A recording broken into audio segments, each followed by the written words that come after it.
Yo, what is up, guys? It's Pedro here. So the Washington Commanders just signed Kayvon Seymour to the practice squad, a very athletic cornerback that has some experience and could end up getting some PT for the Washington Commanders if the cornerbacks continue to struggle. I also want to talk about some other corners that the Washington Commanders could go ahead and sign. If you guys are new, make sure to subscribe, hit that like button and that notification bell as well. All those things help out a ton. We're really close to 13,500 subscribers, so please help me get there.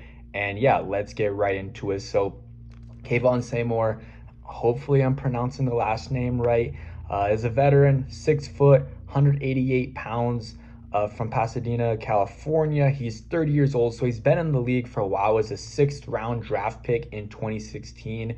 And yeah, played in 2016, 17, then was out of the league for a few years. Then the pandemic year, he played with the Eagles, and then played with the Ravens from 2021 to 2023, appearing in like 10-ish games a year. His best season was probably 2021 with the Ravens. Played in 9 games, had a pass breakup, and 25 tackles, a QB hit, 17 solo tackles, 3 tackles for loss. So can make some plays in the run game. I mean, 3 tackles for loss is no joke for a guy that didn't really play much. And, in terms of his combine numbers, because he is pretty athletic, that might be in the title. And I might be exaggerating a little bit, but, trying to get you guys to click on the video. But he is a 4.3 40-yard dash, or 40, had a 4.3 40 time. I think it was 4.38, if I remember correctly, 4.39. So very quick. And then his vertical leap was 35 plus inches. His broad jump was very good. Bench press reps was 12 for a corner. I feel like that's pretty good. And overall, some very good numbers for a guy that's just, on the street right now and you can grab him. So I think that's a solid signing for the Washington Commanders. Just looking up the best free agent available players right now, but for, in terms of cornerbacks, but probably won't play much for us, but he'll be on the practice squad. And if, guys continue to struggle, like if Michael Davis has another bad week, I could see him getting released, and Kayvon Seymour, however you pronounce that, will get called up. Same thing with Noah Igbenogany, who had a good first game. Second game wasn't great, but you all are going up against a stud in Malik Neighbors, who is a rookie, but still. So there's a lot of cornerbacks that are available. Xavier Howard, probably going to sign to a contender. I think that's why he's holding out. Pat Pete, I would assume the same thing with him. He's a vet. J.C. Jackson maybe would sign, but he's probably looking for some more money. Eli Apple, don't want to really deal with that right now. Jalen Mills wouldn't be opposed to him. And then I'm trying to see any other names. C.J. Henderson, he's really a name, hasn't really, balled out. Greg Stroman's on this list. Don't really know what's up with him. Pretty sure he played with the Bears.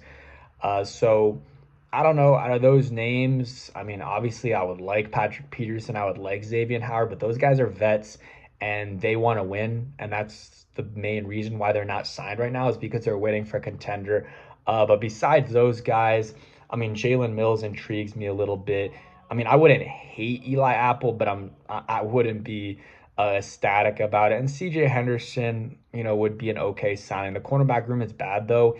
And yeah, right now, I would say the biggest needs for the Washington Commanders heading into next year would be cornerback is up there. It might be number 1. You got receiver is definitely up there as well. I wouldn't mind them drafting a receiver in the first round. Offensive line, a tackle, whether it's left or right. You'll figure out where Brandon Coleman's playing if you want him at left or right. Right now, he's playing left. But yeah, you need another tackle. But I would say tackle, receiver, and corner are your biggest needs. Maybe edge rusher as well. Add another one there.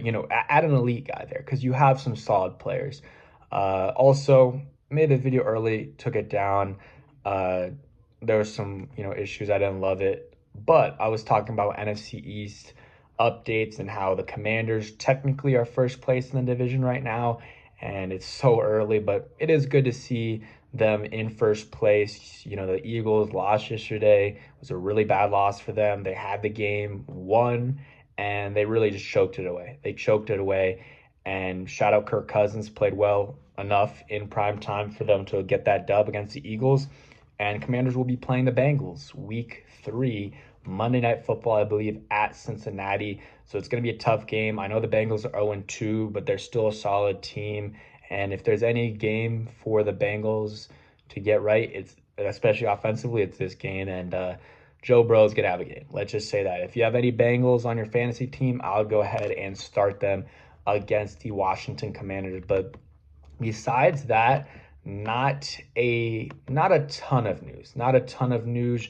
Just going over some things right here. The offensive numbers have been really good for the Washington Commanders besides the red zone. Besides the red zone. That's the biggest thing, and that's one of the most important things is the red zone, is converting in the red zone. So if Cliff can figure that out, I think the Commanders are going to be in a very, very good spot in the future because the offense is getting yards. I mean, they did play the Giants, granted, but they were getting yards, they were getting in the red zone, and penalties, and then just some of the play calling wasn't great, and that's the main reasons they weren't. That was the main reason why they weren't getting any points, is the penalties there, the false starts. You can't do that. Even on like false starts on first down, but also they had a 4th and 1. They're gonna go for it. I don't know if they're gonna get it, but probably. Brian Robinson is having himself a day. It was early, but still, and I think it was Ben Sennett. Ben Sennett had a false start. You can't have that, man. You cannot have that at all. But yeah, that's it for today's video. If you guys did stick around till the end, go ahead and comment down below. We will go. I'm trying to think of an OG player. We'll go.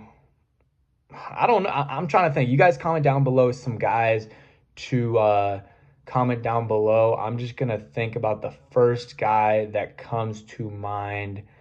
You know, we're gonna start doing repeats. Chris Cooley, go ahead and comment him down below. Peace, guys.